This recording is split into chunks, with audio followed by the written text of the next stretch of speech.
There was two Toms in my area. I'm the Tom who wore his hat logo forward and had a good job as an analyst.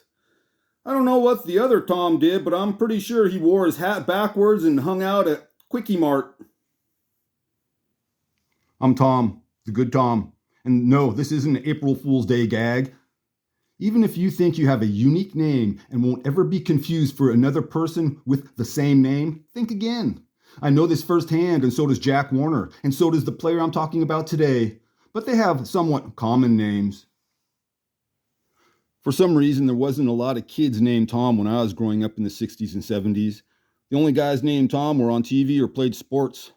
My last name is uncommon and usually pronounced incorrectly. Unless you are very old and into railroad trains or from the great state of Kansas, you rarely hear my name. The only reason I bring this up is because it ties in perfect with my April Fool's Day extravaganza episode. The one day a year I can be myself and fit in. And the one day people can get to act like fools and experience how I live the other 364 days a year.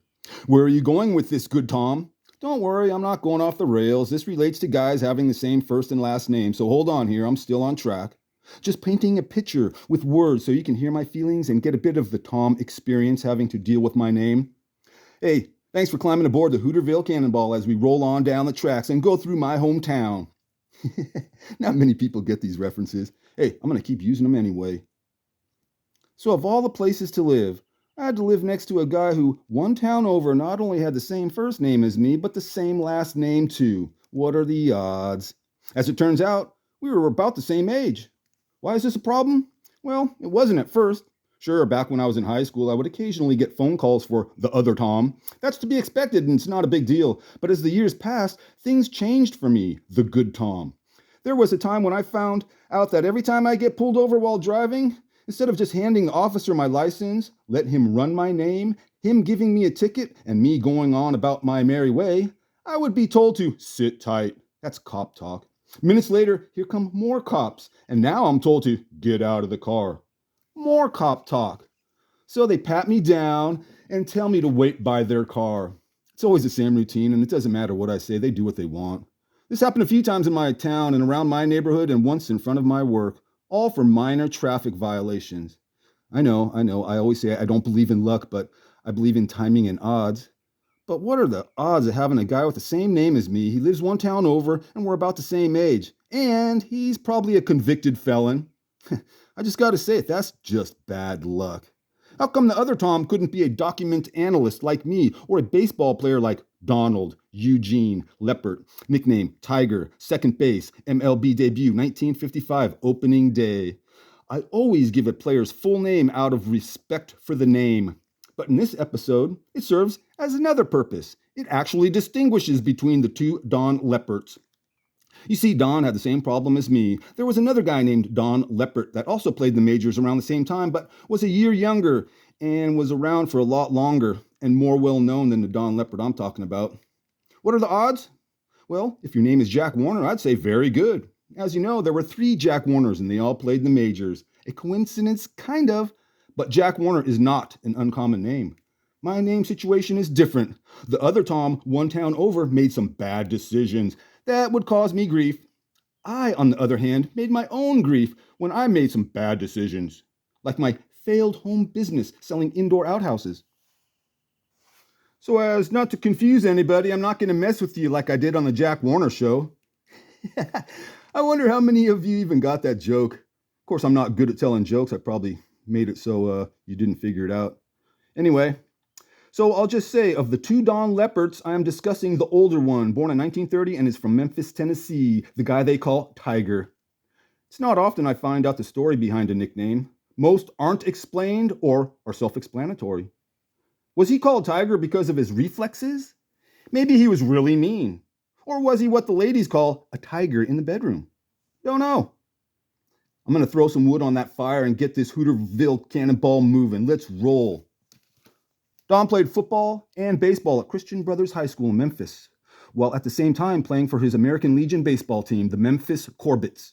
American Legion Baseball was established in 1925 in Millbank, South Dakota, and consists of the best 13 to 19-year-olds in all of U.S. and Canada. Started out to train kids in baseball and teach them life lessons and leadership skills. American Legion Ball has a Hall of Fame, and it's a who's who of MLB Hall of Famers and legends. They also have an honorable mention list that is really, really impressive. Don Corbett won the American Legion State Tournament in 1946, with Don scoring the winning run in a close 2-0 victory. He signed as an amateur free agent with the Yankees right out of high school in 1949 and was in their farm system for 5 years, spending the first 2 seasons with the McAllister Rockets in the Sooner State League. Much improved in 1950, finishing top 10 in batting and making the All-Star team at second base. Don was 19 years old and just finding his groove in baseball. Or should I say, he was just getting on track when he was inducted into the Air Force National Guard, missing 1951 and part of 1952 while serving. The Korean War was taking players left and right, and like all teams, the Yankees had to adjust their rosters as players left or were called into service.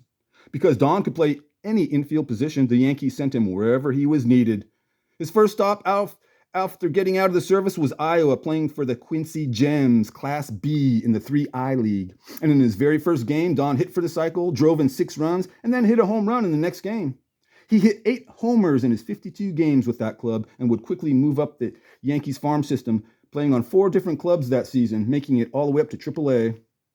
Since 1953 would see Don sleeping in a few towns and cities as he moved through the Yankee system, it must have been nice to finally settle down and spend a season with just one team, the AA Birmingham Barons, which he did for all of 1954, and had a great season, making that league's all-star team.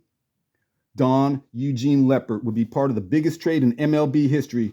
The trade included 17 players, 10 to the Orioles, 7 to the Yankees, with the main ones being the swap of Bob Turley and Don Larson going to the Yankees, and the Orioles getting Gus Triandos and Willie Miranda. In the coming days, more players would move to complete the deal, and to this day, it's still the biggest trade ever. Orioles manager Paul Richards liked Don, saying he had fire, and made Don the Baltimore Orioles 1955 opening day starter at second base. This would be his major league debut. He went 1 for 4, played in 2 more games, and was sent down. Told he needed more time in AAA, and the Orioles already had a crowded infield. Don appeared in 40 major league games in 1955. His only season in the big show, going 8 for 70 at the plate, didn't help his cause. His big MLB moment was the time he hit a triple. Most of that 55 season was spent with the Charleston Senators in the American Association. It says Don started out in 1956 with the Orioles' top affiliate, the Vancouver Mounties, but what it doesn't say is that Don attended Baltimore Orioles' 1956 spring training camp in Scottsdale, Arizona. I only know this because he's listed on the 1956 spring training scorecard that the Orioles had, and my dad got Don's autograph when they played the New York Giants. Don Leppert would finish his career back where he started with the Birmingham Barons to finish off the 1956 season and his baseball career. Played 7 years of pro ball, over 700 games, 40 in the majors. He would return home to Memphis to lead a normal life and start a new career as an executive for the Chattanooga Bakery Company, Memphis, Tennessee. He would have 6 kids and was married for 67 years. Don Eugene Leppert passed away 3 years ago at the age of 90. During your short time in the big show, you were the opening day starting second baseman for a big league team. You once banged out a triple, and you were part of the biggest trade in MLB history. Not many people can say that. Me? I'd be happy just to start on my company softball team. And a triple for me is getting to work early and getting my pick of the donuts, with a home run being not getting laid off. Or how about this, since we're talking about guys with the same name? A home run for me is if I don't hear the words "sit tight" when I get pulled over. And a walk-off homer is if I don't have to get out of the car. I wish all those times I got pulled over and had to get out of the car was an April Fool's Day joke, but it wasn't. Like I said before, just my life or just my luck. Things aren't always crystal clear in life. There's that gray area.